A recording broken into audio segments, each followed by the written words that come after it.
am not normally someone who is highly critical of Pokemon games. I've heard plenty of criticisms of X and Y being too easy, Oris lacking a battle frontier, Sun and Moon having too many unskippable cutscenes, Sword and Shield's bland wild area, and Scarlet and Violet's glitches. I acknowledge those flaws with those games, but generally, I like the games as a whole, and I still enjoy going back to play them. So it should carry a lot of weight when I say that 3 years ago, Pokemon released the worst mainline games ever: Brilliant Diamond and Shining Pearl.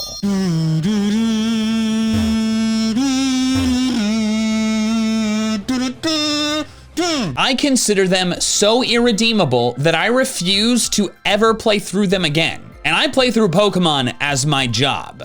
In this video, I'll explain my reasoning for that opinion, but I'm saving my most controversial reason for last. The first thing I must address is my definition of worst, because an understandable counter could be Red and Blue are objectively worse games. And that is generally true. BDSP have the quality of life improvements that have been added in the many years since Red and Blue came out. Better Pokemon storage, the physical special split, character customization, the removal of HMs, etc. On those fronts, Brilliant Diamond and Shining Pearl are better games. However, part of how I judge a Pokemon game is how it improves upon its predecessors.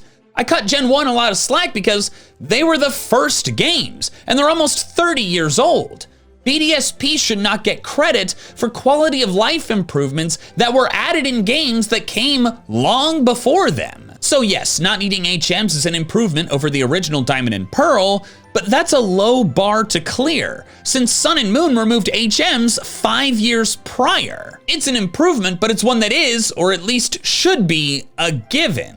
In short, I'm judging the games based on the context of when they were released. So while by many measures BDSP are better than older Pokemon games, they are worse games overall, because in many ways, they are worse than games that came before them, and that is not acceptable. BDSP's flaws fall into 3 main categories: highlighting issues with the original Diamond and Pearl, neglecting improvements from later games, especially Platinum, and creating new changes that either fall flat or cause outright harm. Let's start with the first section, highlighting issues with the original Sinnoh games. Diamond and Pearl added some great things to Pokemon. The main one is the physical special split, where moves are individually denoted physical or special instead of by type. This made it so some Pokemon who were completely unusable before were actually usable now. For example, Kingler, Sky High Attack, all water moves were special, but now it could use physical Crab Hammer. Diamond and Pearl were also the first games to connect over Wi-Fi, and they had an extensive post-game area, which the previous region, Hoenn, totally lacked. Being a new generation, they added a bunch of new Pokemon, many of which were evolutions of older Pokemon that sorely needed them,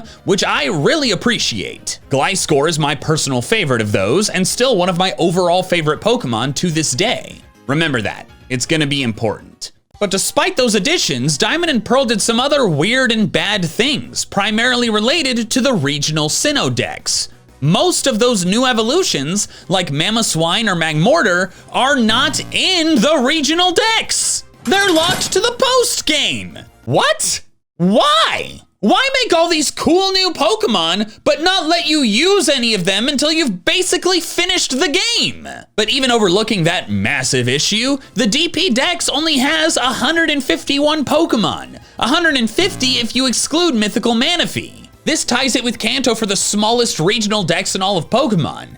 Now, this could have been fine if it was balanced properly, but it isn't. This is a spreadsheet I made tracking the type distribution of the Diamond Pearl Dex, where dual type Pokemon will appear twice. There are 73 total fully evolved Pokemon, and 17 of those are water type, meaning over 23% of the Dex possesses a type that you may not even want because you picked Piplup. Meanwhile, Electric's only fully evolved Pokemon are Luxray, Raichu, and Pachirisu. Ice only has Weavile and Abomasnow. Fire, infamously, only has Rapidash and Infernape. And what's even more insane about these underrepresented types is that there are major trainers in the game that specialize in them. Candace, the Ice Gym leader, has to use a Metacham because they didn't want her to repeat more than one line.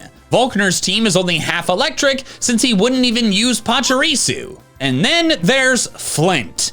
An Elite Four member they decided should specialize in a type that only has 2 fully evolved Pokemon. Now, he's not the only Elite Four member to have this problem. Agatha and Lance are specialists in types that only had 1 evolutionary line in their region. But again, original games, I cut more slack, and also they sort of remedied it by having them repeat Pokemon. But Flint does not repeat Rapidash or Infernape, resulting in him being the only supposed type specialist where less than half of his team actually fits his type. And he's using the same fire types you've already seen your rival use 1,000,000 times. Both the player and the NPCs are way too limited in their team options, and BDSP has those same issues. But they didn't have to. They could have fixed it because Platinum did. That leads in to the next section, ignoring previous improvements. Platinum version fixed Diamond and Pearl's bad regional dex problem, and it's the main reason why no one plays DP today, only Platinum. All of the cool new evolutions and the other members of their lines were added to the Sinnoh regional dex, alongside the lines of Scizor, Houndoom, Tropius, Altaria, Absol, and Rotom, which was originally locked to the post-game in Diamond and Pearl. This vastly expands the decks for both the player and the NPCs.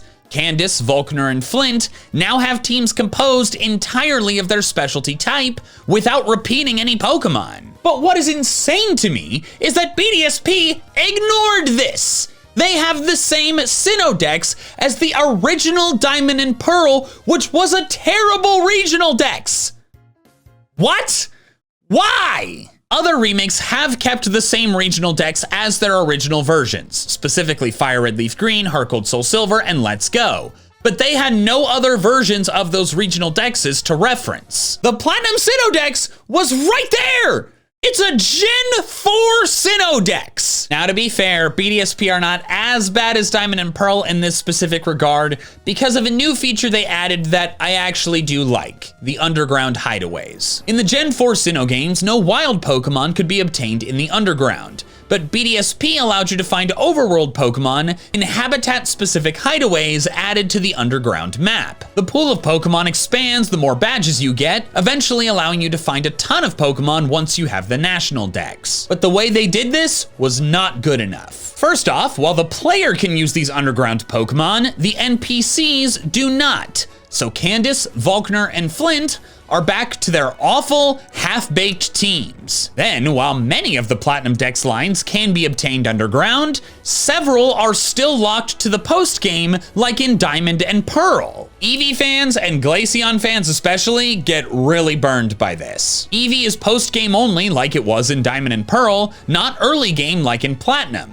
Then, even once you get one, you can't get Sylveon at all because BDSP are wholly incompatible with any Pokemon Gen 5 and later. This includes regional forms, which were never going to be obtainable in the game locally, but you can't even transfer them in. Even Let's Go lets you get those. Oh my god, and Glaceon especially. Like, oh my god. Sword and Shield changed its evolution method from leveling up near the Icy Rock to just using an Ice Stone. But BDSP ripped that away and kicked Eevee to the post-game, making yet another game where you cannot practically play through with a Glaceon. Glaceon was added to the game almost 20 years ago, and you couldn't practically play through with one until Sword and Shield. They hate Glaceon for some reason. Haha! It is I, Garunty Boy, and let me get right to it. Raycon is the sponsor of today's video, and you love their earbuds, right? Yeah, I literally use them every day when I'm at the gym. You? Work out? Yeah. Huh. What was that? What are you trying to— Well, I'm here to show you the latest model of the Raycon Everyday Earbuds. Ooh, these look great. Wow, and they're really comfortable too. I want to go back to earlier though. Like, what was that? What were you saying? The Everyday Earbuds now feature a 32-hour battery life, multi-point connectivity so you can connect to 2 devices at once, and active noise cancellation, a must-have for flights. There's also a new quick charge function, 10 minutes of charging for 90 minutes of battery. You can also get a protective case cover. Look at mine, stylish, right? Absolutely. Great time to get them too, thanks to Black Friday. Yes, indeed. Go to buyraycon.com/MandJTV or click the link below to get up to 30% off site-wide as part of the Black Friday sale. I will definitely be grabbing some as gifts. Great sound quality at an extra great price. But I do need to circle back to what you said earlier. Are you implying that I look like I don't work out? I'll have you know, I am in excellent shape. Oh, sorry, I cannot hear you right now, and I have to go. Ta-ta! But going back to the underground Pokemon, Pinsir, Smoochum, and Teddiursa were randomly added. Sure, but what they did that is so enraging that my vision blurs every time I think about it is that they made some Pokemon available, but don't let you evolve them. You can get Duskull, Rhyhorn, and crucially, Gligar down in the underground, but the Reaper Cloth, Protector, and Razorfang are locked to their Diamond and Pearl post-game locations. This is irredeemably unacceptable. Fire Red Leaf Green and Heart Gold Soul Silver also locked later gen evolutions to the post-game, such as Crobat is only post-game in Fire Red Leaf Green, and Honchkrow's only post-game in Heart Gold Soul Silver. To be clear, I've never been okay with this in any Pokemon game. They're remakes, not remasters. Like, you bring other improvements from the original versions, like the battle system changes and stuff like that.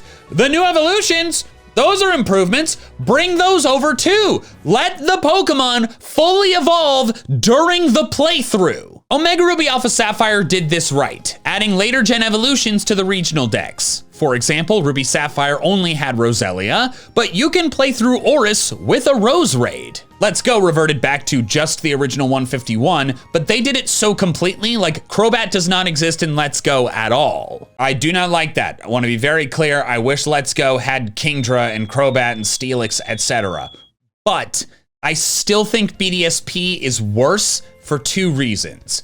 And the first is inconsistency. Why did they let you get Mamoswine and Gallade, but not Rhyperior? Why did they let you get Electivire and Magmortar, which do require the annoyance of getting their Evo items off wild Pokemon, but they don't let you get a Reaper Cloth or Razorfang on some other wild Pokemon? As for the second reason, the non-Oris remakes at least could be like, oh hey, we just did exactly what the original games did. Sure, I guess. I don't like it, but like, they would have to decide where the dragon scale would go in Kanto.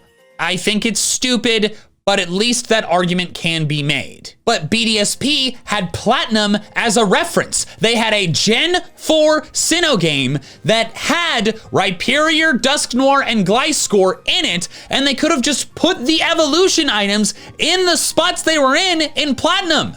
No decision necessary, just copy the Gen 4 game. That's what you were doing already! When I first played through Brilliant Diamond, I was so excited to use Gliscor, since I could finally have a flying type that did not need to be able to learn Fly. And then after I caught Gligar, I found out the Razorfang was near the Battle Tower, its location from Diamond and Pearl. They put the Razorfang after the lead! In a defiant rage, I had a friend trade me a Razorfang, meaning I could only use Gliscor because I knew someone who had already finished the game. BDSP handled the DP versus Platinum deck situation in the worst way possible. Inconsistency, compartmentalization, getting people's hopes up only to dash them. This on its own is inexcusable for me, but I'm not even done. There are several more improvements that BDSP ignored. Sword and Shield made the move reminder free and in every Pokemon Center. BDSP put him back in Pastoria City. And while after 10 heart scale uses he becomes free forever, this is still a downgrade from free everywhere all the time.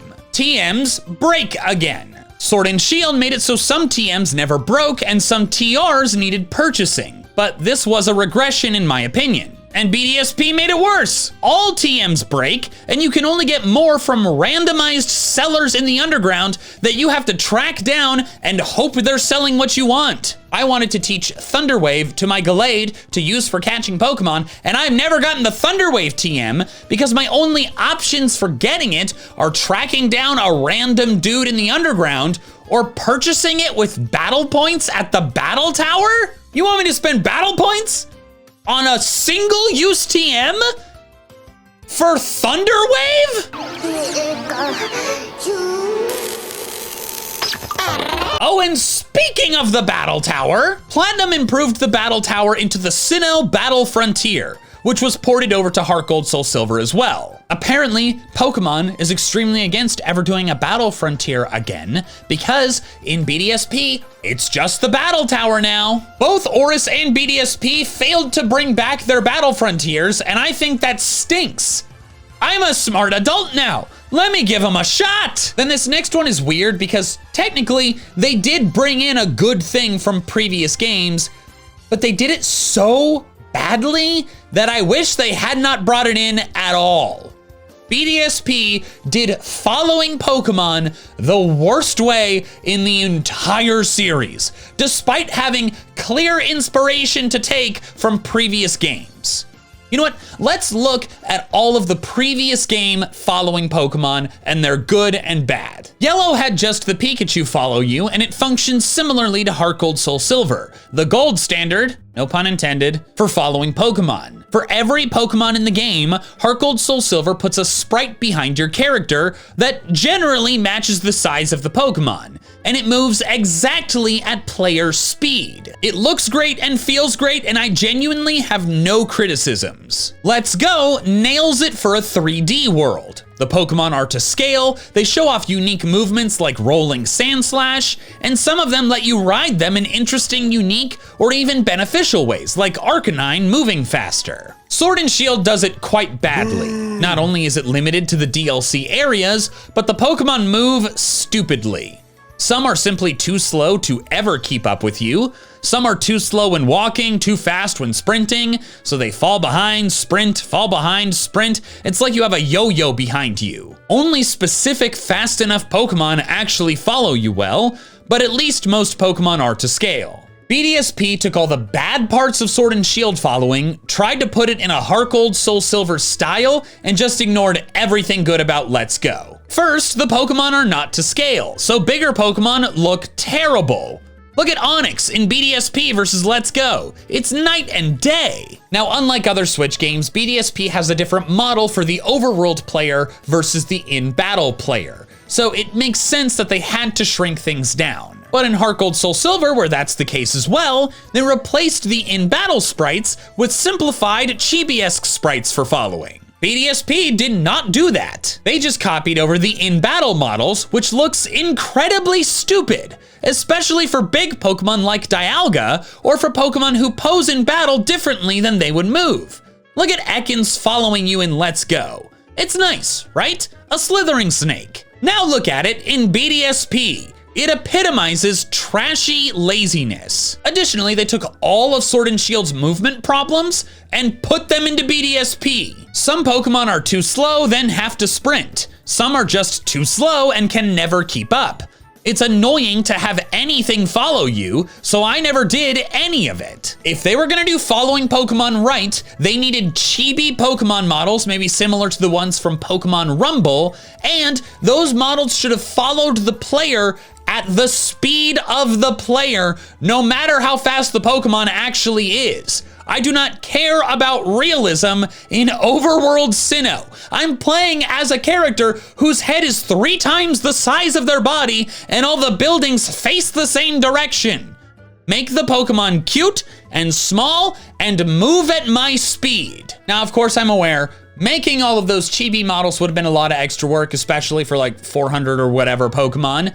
So if on a time crunch, which, let's be real, they definitely were, they simply should not have had the feature at all. They only had it in Amity Square in the originals. So just make cute separate overworld models for the Pokemon that can go there, and don't let following happen anywhere else. Instead, they tossed this in seemingly as an afterthought and marketed it as a fancy new feature that's just a worse version of something that already existed in previous games. And now for the final category of problems, new things that suck.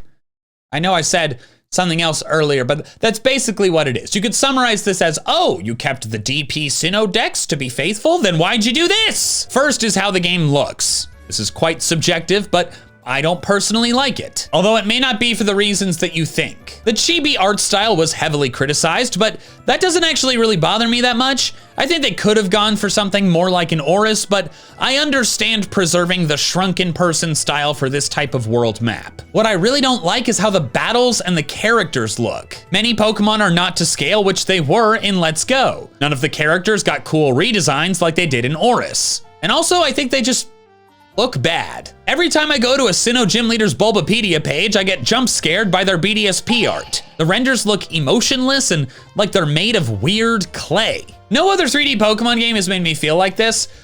I don't know why. I'm not an artist or a game developer, so I don't know if it's the shading or the models or the expressions, but like, I just don't like how any of the people look. All of their eyes look dead. Another bad change they made was just how you move around the world. In almost every game before Sun and Moon, the character is locked to a grid, the original Sinnoh games included. This is perfectly fine, because the worlds around the character are designed with sets of tiles. But then the games advanced, and in Alola and Galar, the player has more freedom of movement. The developers of BDSP carried that freedom of movement over to Sinnoh. The character is not locked to a grid, so if you inch over a little at a time, your character will only move an inch at a time, not one square over per press of the button. This was a huge mistake. Moving around with the joystick is fine if it's a wide open area, but in crowded places with thin walkways like Mount Coronet, I can't get around a single corner without getting caught on it. But then moving around with the directional buttons instead still doesn't solve your issue completely. Not only are you still not confined to the grid, but you now have to hold the run button the whole time, which you don't while using the joystick. Additionally, the Joy-Con has 4 distinct buttons, as opposed to a 1-button D-pad where you can change directional inputs just by tilting your finger. This causes problems because when I want to change directions, my thumb leaves a button, then hits another, causing a momentary stoppage in input, so most of the time my character pauses for a moment before turning. Maybe it's better on a Pro Controller, but I've had way too many Pro Controller D-pad problems to tolerate that. And what's frustrating about this is that there's 2 ways they could have done it better that earlier games did. The first is in Oris. Moving with the circle pad does not lock the character to a grid, but if you want to swap to the D-pad, it instantly puts you back on the grid. Plus, the 3DS has a traditional D-pad, so changing directions is smooth and instant. Let's Go never has the character on a grid, but they redesigned the world to account for that. For example, Kanto's Route 13 is the one with that random labyrinth of fences. Who built these? And why? Did their herd of cows turn into minotaurs? But anyways, in the 2D games, the paths between fences are only 1 tile wide. But then in Let's Go, they're wide enough for the player to run in a circle between them. If there's no grid, you need wider spaces, and Let's Go nailed that. BDSP should have allowed us to get on a grid for tight spaces, or redesigned the world so that there weren't as tight of spaces. And they did neither, so moving around the world sucks. And the final thing they changed that I'll be discussing, which I take huge issue with, is also the thing I expect to get the most pushback on. Brilliant Diamond and Shining Pearl have an absolutely terrible difficulty problem. As you progress through the game, you have a universal experience share, something not present in the Gen 4 games. This is a problem, because they did not adjust the major trainer battle levels to compensate for this. By the time I fought Volkner, my entire team was level 52 or 53, while his highest was 49. Now, they did try to compensate for this, but it didn't really work. As time goes on, the gym leaders start to use better items. Byron uses a soft sand and citrus berry, but then Candace's Snover has an icy rock to extend the hail, and Sneasel has a chopal berry. Volkner's Raichu has a shuka berry. Additionally, later gym leader Pokemon start to have EVs, which trainer Pokemon did not have at all in the originals. However, despite that, I beat basically all the gym battles handily, even playing on set style. For the most part, the game was really easy. And that's not just because I'm an adult now. I have lost to Platinum Candace as an adult. Now, most of my team was weak to ice, and she has a Frostlass with Snow Cloak and Double Team, which is a really nasty set, I'll be real. But BDSP didn't have that. But essentially, the result of the universal experience share was like, okay, the game was really easy, but now I should not have to grind before I fight the Elite Four. And the slog of grinding before that, it's always been my least favorite part of Pokemon. So I entered my first fight with the League with my team at or almost at level 60, and Cynthia's highest level is 66. It felt like a nice middle ground level because I wanted to do it on set battle style and without using any potions. The game had been so easy up to that point, I'm like, yeah, I'm gonna give myself this challenge. And then I learned they made the League ridiculous. All the Elite Four have intelligent EV spreads. They're not maxed out, but having smart EV spreads when the original games had no EVs at all is crazy. They also have excellent natures, mostly jolly and adamant for physical attackers or timid and modest for special attackers. Their IVs are almost all perfect, including 3 of Lucian's Pokemon having 0 speed IVs, because he uses Trick Room.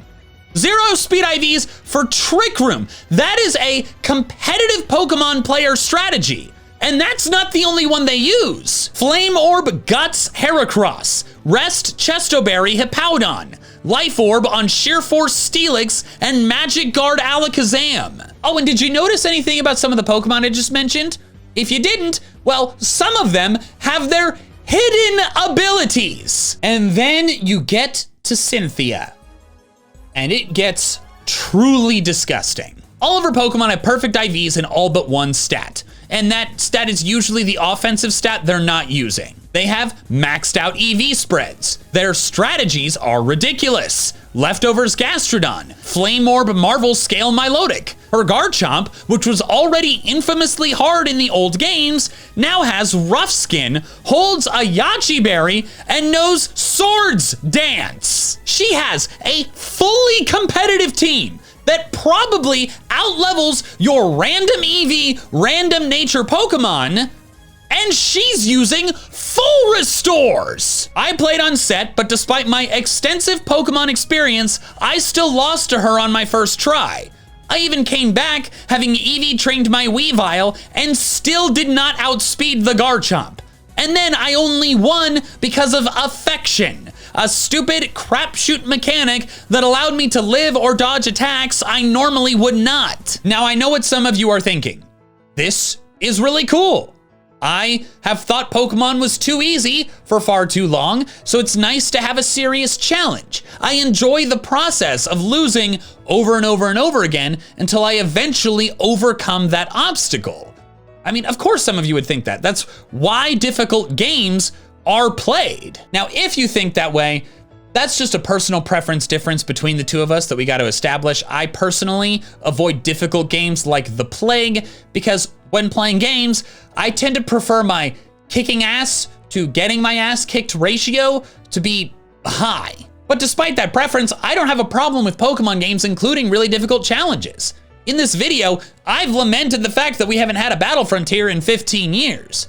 My problem with the BDSP League, and the reason I think it's bad, is because of when it is. They're locking all the post-game content behind a challenge that the game has not properly prepared you for, since no battles before this have come close to being this tough. You breeze through most of the game with random EV, random IV, random nature Pokemon, and then you're expected to beat fully competitive Pokemon with your playthrough team? Pokemon competitive battling has always kind of been in defiance of the friendship/partner aspect of Pokemon, since to win, you generally need properly bred super soldiers trained perfectly for battle. But if the random ones that you formed a bond with and just took on your journey without any specific training methods are what the game wants you to play with, then why does the Pokemon League have the super soldiers that'll spit on your Pokemon's graves? And even if you decide you want to make your own super soldiers, realistically, you can't. Some of the League Pokemon have hidden abilities. You can't get wild hidden ability Pokemon until you have the Pokeradar, which needs the National Dex, which is technically possible to get before you beat the League, but it's an insane time sink, no one's gonna do it. Many of the competitive items they use are only found in the Battle Park by spending BP. The power items for efficient EV training are also locked behind the national decks. You can't even realistically breed for good IVs because the Destiny Knot is either found on Route 224, which requires you to beat the league, or you have to hope for a 1% chance to get it from pickup. So much of Pokemon's difficulty is affected by preparation and team building. But if you can't prepare in the same way that the league does, that is unfair. And that means your only methods of preparation are realistically hoping you get lucky with affection or frickin' grinding. I don't mind the existence of a competitive Pokemon League if it's the rematch. That allows you to either build up a competitive team with all of the resources you now have access to, or train up against post-game level Pokemon with your playthrough team. But making it so defeating this unfair league is a requirement to unlock more content is just kind of cruel and extremely hostile to beginners. This is very specific to me, but I think back to the emotional kid that I was when I played Diamond and Pearl for the first time in middle school, the worst years of my life. And if kid me had to fight this version of Cynthia, he would have cried with rage and probably would have beaten it eventually with excessive potion usage or many, many hours spent grinding, but I feel like it would have left a really sour taste in my mouth from the experience, and very well may not have gone back to play the games again for a very long time. I get that people getting frustrated and raging at video games can be funny and entertaining, but I personally don't like feeling that way, and I don't want a kid to have to feel that way to beat a Pokemon game. And yes, I understand overcoming challenges can really help people grow, but I don't know about you, as a kid, I didn't want challenge in my Pokemon games. I got enough challenges just living my life. In Pokemon, I wanted to escape to a world in which I could explore and collect and feel cool for kicking ass in battle. And so I feel bad for the kids like me who had to fight this version of Sinnoh's Pokemon League, because it's this brutal, awful thing that keeps you from exploring and collecting more. But even if you disagree with me on the difficulty piece of it, I believe that Brilliant Diamond Shining Pearl's other flaws are still enough to make them the worst mainline Pokemon games ever made.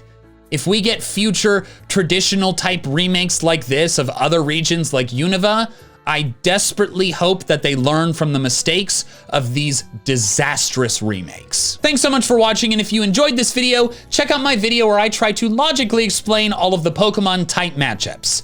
And for the ones that I can't, I at least give you some fun ways to try to remember them.